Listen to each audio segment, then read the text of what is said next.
Boker Tov, messieurs. Alors, on va voir ce matin.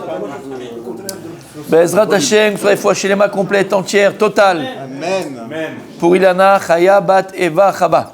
Amen. Alors, hier, on a vu le Rav nous expliquer pourquoi est-ce que parfois, donc le tzaddik souffre dans ce monde. Il nous donnait quelques raisons qui sont possibles.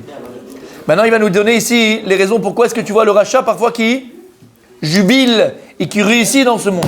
Comment c'est possible, c'est un rachat? Voilà. Ve'ilu atovot ha'el she'el barach metiv la rachat. Livamim asiba lekachi. Si tu vois parfois que Akadosh Baruch Hu il fait réussir le rachat, l'impie, alors on va voir il y a 6 raisons peut-être. 6 raisons peut-être. On ne sait pas laquelle, mais il y a 6 raisons peut-être. Première, mipnei she'asa be'avar davar tov. Parce que peut-être dans le passé, ou même au présent, il a fait quelque chose de bien. Et Akadosh Baruch Hu lui fait payer ce salaire-là, lui donne le salaire de cette mitzvah qu'il a fait. Et on ne parle pas d'une mitzvah, quelque chose d'anodin. On parle d'une mitzvah que ce rachat il a fait, mamash me'adrin et me'adrin. Peut-être qu'une fois il a fait un massé de tzedaka, un acte de charité, pas qu'avec le cœur, il l'a fait en cachette, il l'a fait me'adrim, il a sauvé une famille de je ne sais pas quoi, ils étaient dans la rue, et il l'a fait bémet de son cœur, bémet il l'a fait vraiment, mais l'air pur, personne n'est au courant, il l'a dit à personne, il ne s'est pas enorgueilli de ça, il ne s'est pas honoré de cette mitzvah, peut-être qu'il a fait ça, alors Kadosh Baruch Hu il lui donne le salaire dans ce monde-là, comme écrit dans la Torah, ou Meshem les son av, El panav le avido. Des fois, Hachem, il va leur donner le salaire à ceux que Dieu il haït. Alors, on a compris. D'accord, le rachat, l'impie. Même si Dieu, il haït pas l'impie, mais c'est une... D'accord, on s'est compris. Ok. El panav le avido, pour le faire perdre après dans le monde futur. Pour le faire perdre dans le monde futur. Donc, ça, c'est la première raison. Parfois, tu ne peux pas savoir la personne ce qu'elle a fait. Mais les familles, comment? C'est pas un message très... Ben si, alors pourquoi? En fait, c'est le plus grand cadeau que Dieu peut lui faire. Parce que lui, le rachat. C'est ce qu'il recherche. Qu'est-ce qui. Ah là. Bon, venez tous les deux ici, faites un duo. Moi, je vais en vacances une petite semaine. Je suis fatigué, Bémet. Blaine, tu as vu? Je suis toujours fatigué, laisse-moi tranquille. Fatigué. J'avais remarqué, vous êtes pensif en ce moment. Je suis fatigué, ça va m'épuiser. Si tu savais comment m'épuiser. Bref, allez, c'est pas grave, on avance. Surtout quelques-uns. Oui, en particulier. Oui, c'est donc, tu as compris ce que ça veut dire? Rabbi, c'est le plus grand cadeau qu'il lui fait? Parce qu'en réalité, qu'est-ce qu'il lui donne à Kadosh Baruch Hu? Il donne ce qu'il veut? C'est la question que tout le monde pose. Comment c'est possible que lorsque Yaakov il a acheté le droit d'aînesse à Esav, il l'a acheté avec un plat de lentilles?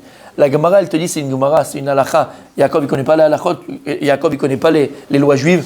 Il y a écrit que si maintenant tu achètes quelque chose qui n'est pas son prix, alors que ce soit lui, le vendeur, qui t'a vendu quelque chose qui n'est pas son prix, ou toi qui l'as vendu, d'accord, par quelque chose qui n'est pas son prix, ok? Exactement, pardon.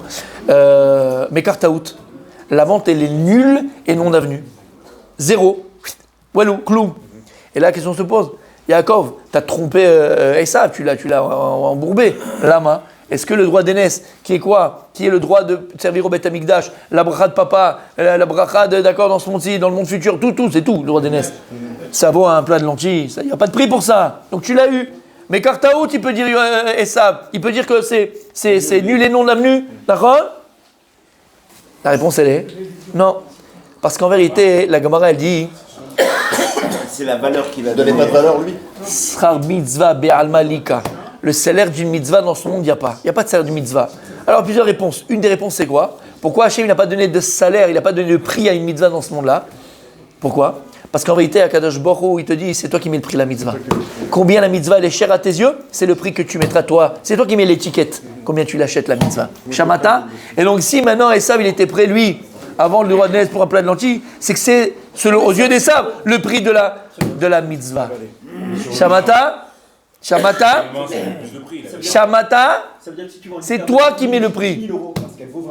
En fait, on dit que la mitzvah n'a pas de prix. Exactement. Pourquoi? Parce que c'est toi qui fixes le prix. Et donc, si on a compris ça, mes amis,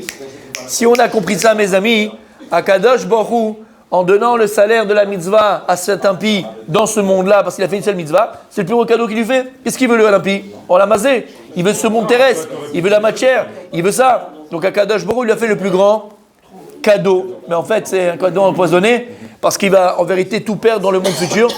Et donc, mais donc c'est pour ça, il dit premièrement, des fois tu vas voir l'impie qui réussit. Pourquoi il réussit? Parce qu'il a fait une mitzvah.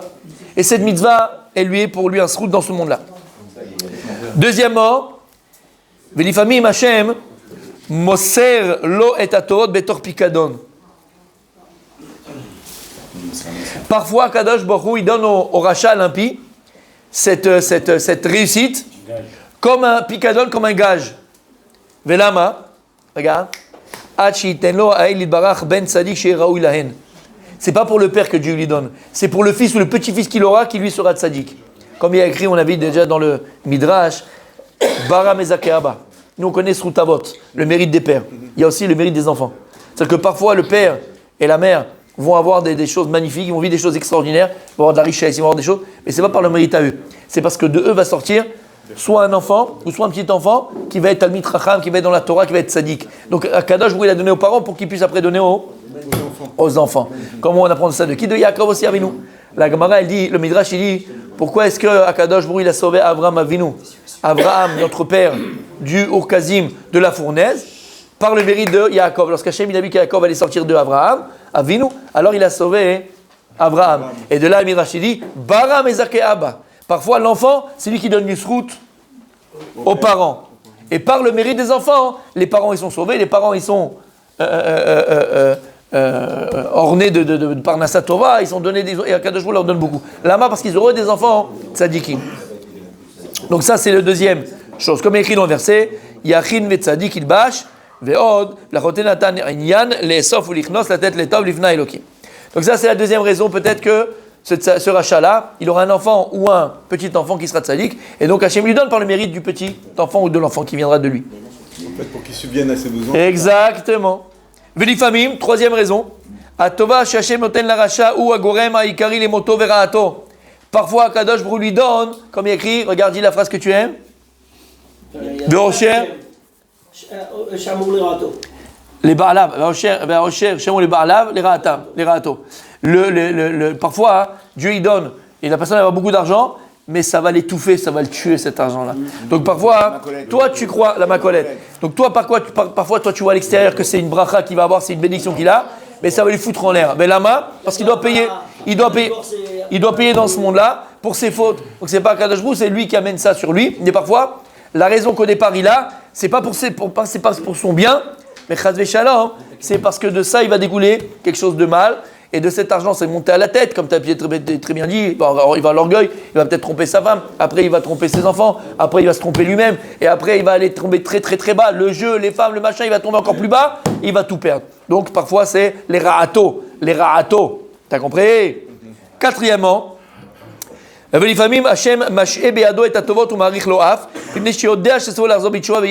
regarde bien. Parfois Kadosh Baruch Hu, il va donner à ce rachat-là, parce qu'il sait que parfois, c'est ce moyen-là qu'il aura le rachat pour faire teshuva. Alors il va lui donner. Il sait que lui, si Hachem, il va lui donner. Peut-être qu'à un moment donné, il va se dire, waouh, attends, regarde, Hachem, il me donne autant. J'ai autant de chance. Hachem, il me fait une tête, ça, regarde la maison que j'ai. Et peut-être que ça va l'amener à la teshuva. Alors Hachem, il dit, c'est quoi, je lui donne. Peut-être qu'il va se faire un repentir. Peut-être qu'il va se repentir. Alors je lui donne, parce que peut-être que ça sera ça le derech, le chemin de son repenti. C'est extraordinaire. Cinquième raison, alors, srutavot. Parfois, tu vois que la personne, elle est rachat, elle est impie, et elle a beaucoup de richesse, elle a la parnassa, elle a de l'argent, ça marche, tout, elle a tlaka, tout ce que tu veux, lama par le mérite des pères. Parce que son père ou son grand-père a fait des maasim tovim, a fait des mitzvot extraordinaires, et le srout de cette mitzvah-là, et des mitzvot, le mérite des mitzvot, et des bonnes actions que le père ou le grand-père a fait, ça, elle est tellement forte et puissante, cette mitzvah qu'il a fait, que ça va aussi donner du mérite à qui? À son fils. À son fils ou même aux petits-enfants. Même s'il est impie. Ça s'appelle Srutavot Zach. Rav Dessler, exactement. D'accord? Ça va donner du srout à l'enfant, au petit-enfant, même s'il lui n'est pas dans le derrière des parents, par le mérite de cette mitzvah qu'ils ont fait les grands-parents ou le parent, il va lui avoir beaucoup de prospérité dans ce monde-là. Là-haut, non, il n'y aura pas, mais ici. Sixièmement et le dernier, Velifamim. מטרת הדבר היא כדי לנסות את בני אדם הנראים כצדיקים ולברך מי הם צדיקים רק כלפי חוץ ומי הם צדיקים באמת. Pour moi c'est le plus beau, c'est le magnifique, c'est extraordinaire parce que c'est ça qui nous parle en vérité. C'est ça qui nous parle. Parfois, Kadosh Baruch il va donner au rachat, pas pour le rachat. Ok, il va avoir la parnassa, il va avoir la hatzlacha, il va être sur son yacht, ça va marcher. Toi, tu es là, tu galères, alors que tu viens à la synagogue, tu mets tes tefilines, tu dis, tu vas au shiur Torah, tu jeûnes, tu es dans la Torah, tu es proche d'Hachem. Et toi, ça marche pas. Uniquement pour une épreuve pour toi. Hachem, il veut voir qui le sert Béhémet, qui le sert véritablement, et qui fait du tménik, qui fait semblant. Celui qui fait semblant, il aura toujours des questions sur Hachem. Pourquoi lui regarde, il est rachat, il est impie, il fait n'importe quoi, il a un truc, et moi je suis dans la Torah, je fais machin, et j'ai rien. Clect. Moi aussi je vais aller aussi faire la fête, peut-être je vais réussir là-bas. Hachem, il veut savoir, est-ce que Béhémet, tu le sers véritablement? C'est une épreuve pour toi. C'est une épreuve pour toi. Qui est tzaddik véritablement Akadosh Baruch ou pas? Est-ce que malgré ce que tu vois, tu pourrais te poser la question, tu ne te poses pas de question sur Akadosh Baruch? Yeshiba la Messiba, Yeshiba la Messiba. Il y a une raison, c'est pas mon problème pourquoi lui réussit, c'est un rachat. Moi, je vois ma Avodat Hashem. Je galère pas assez dur, c'est pas difficile. Je dois te servir Akadosh Baruch. Je dois te servir Béhémet, avec joie, avec amour, avec sincérité, avec honnêteté, avec fidélité. Voilà ce qui m'intéresse, te servir Hachem. Et là, Akadosh Baruch, c'est une épreuve qu'il envoie au tzaddik. Est-ce que Béhémet, tu es proche de moi? Et tu ne te poses pas de questions, même si l'autre, il fait le mariole et il réussit, alors que toi, tu es dans la Torah et ça ne marche pas et c'est difficile. Et tu as des galères ou pas? Les nasot et bnei adam. Et là, chez Brotam et Aslachat Reshem Sarim, même parce que de peur que la personne va voir, comme j'ai dit, le rachat qui va réussir, et puis il va dire, voilà, tu sais quoi? Ben, vaut mieux être dans ce chemin-là, qu'est-ce que je fais moi? Je mets les tuilines, je fais le machin, j'attends 6 heures, en vacances, galère, vous savez, mettre rabat, il faut qu'il y ait un machin. Qu'est-ce que je me galère? Regarde lui comment il kiffe! Ça, c'est ton épreuve tzaddik. Kadosh, pourquoi il envoie ça? Pour savoir si Béhémet, tu es attaché à lui. Si Béhémet, tu es un vrai serviteur d'Akadosh Baruch. Alors voilà les 6. Peut-être, il dit le Rav, 6 raisons. C'est pas laquelle? Pourquoi le rachat, malgré qu'il est rachat, malgré qu'il est impie, il peut réussir. En deux mots, mon tzaddik. C'est ce qu'il a dit le Chavetz Chaim. Ce que j'ai dit Shabbat. Amahamim, celui qui a la foi, il n'a pas de questions. Et celui qui n'a pas la foi, toutes les réponses du monde lui suffiront pas. Alors arrête de poser des questions où il n'y a pas de questions à avoir, tzaddik. T'es tellement petit par rapport à Kadosh Baruch et tout le monde. Tu arrives dans le monde, 6000 ans, tu arrives toi 70 ans, 90 ans, 100 ans. Qu'est-ce que tu veux comprendre 6000 ans d'histoire? Qu'est-ce que tu veux comprendre 6000 ans d'histoire, Habibi? Alors Yachol. Déjà, concentre-toi sur toi et pas sur les autres, comme on a dit. Arrête de te poser des questions sur la vie des autres. Mais pourquoi? Mais comment? Mais pourquoi cette souffrance? Et pourquoi ceci? Pourquoi cette épreuve? Pense sur toi. Pourquoi? Moi. Toi et Akadosh Baruch. Et se remplir d'Emunah B'Hashem. Se remplir de confiance et de foi en Akadosh Baruch. Ani lo mevin, ani lo yodea, je ne sais pas, je sais, ani lo yodea, ça ne m'intéresse pas. Akadosh Baruch, ani ma'amin becha. Et je sais, Akadosh Baruch, qu'en un instant, tu peux me sortir de ma torpeur. D'un instant, tu peux me sortir de ma souffrance. D'un instant, tu peux me sortir de ma douleur. Mais kol machato, c'est Akadosh Baruch. Tout ce que tu fais, Akadosh Baruch, je sais que c'est pour le bien. Afilo ani lo roedze. Je ne le vois pas, je ne le sais pas. Je suis dans le crocher, mais on verra. Pour l'instant, on dit Dayana Emet. On dira Atov Ametiv. Parce que tout ce que Dieu fait, c'est pour le bien. Et surtout, comme on l'a vu dans la Torah, comme on l'a vu dans la Gemara, combien de tzadikim, ils étaient au bord du gouffre. Au bord du gouffre. Il est venu, le prophète Nathan, il a dit à qu'est-ce qu'un melech, il a dit Habibi, je viens de prévenir, t'es malade, mais sache que tu vas pas te relever de ton lit. Tu vas mourir. Et pourquoi? Parce que tu n'as pas eu d'enfant, tu t'es pas marié, tu n'as pas eu d'enfant. Il dit, mais j'ai vu Belroir Kodesh que si j'avais des enfants, ce serait des impies. Je veux pas mettre des impies. Il a dit, toi, tu fais ce que tu dois faire, tu ne t'occupes pas des cheshbonot d'Akadosh Baruch Hu. Il dit, alors, ok, donne-moi ta fille. Il dit, mais tu n'as pas compris. Je ne veux pas marier ma fille avec un mort-vivant, tu vas mourir, je t'ai dit. Et là, le roi d'Israël, il dit au prophète, c'est un prophète. Et il dit, ok, bon, alors toi, t'es un prophète, toi. Ta prophétie, elle s'arrête là, mon Habibi. Désolé, tu vas être au chômage. Moi, j'ai reçu la maison de mon père, c'est David Amelech. Que même si une personne a un glaive au-dessus de son cou, il doit toujours demander la miséricorde à Kadosh Baruch Hu. Et même à ce moment-là, même si le glaive il est au-dessus de ta gorge, à Kadosh Baruch Hu, il peut te sauver. Et il a prié à Kadosh Baruch Hu, Moulakir, devant le mur. Il y a toute une histoire par rapport à ça, mais on va pas entrer dans les détails. Et à Kadosh Baruch Hu, il a rajouté 15 ans de vie. 15 ans de vie. Lama. Parce qu'il a cru en Kadosh Baruch Hu, il a cru dans sa miséricorde, et Kadosh Baruch Hu l'a rejeté 15 ans de vie. Donc il faut avoir cette émouna Kadosh Baruch Hu, kol mais Kadosh Baruch Hu, ou c'est le tova. Et toujours demander la miséricorde à Kadosh Baruch Hu. Tu ne poses pas de questions. Sur ce qu'il y a autour de toi, concentre-toi sur toi-même. C'est déjà pas mal.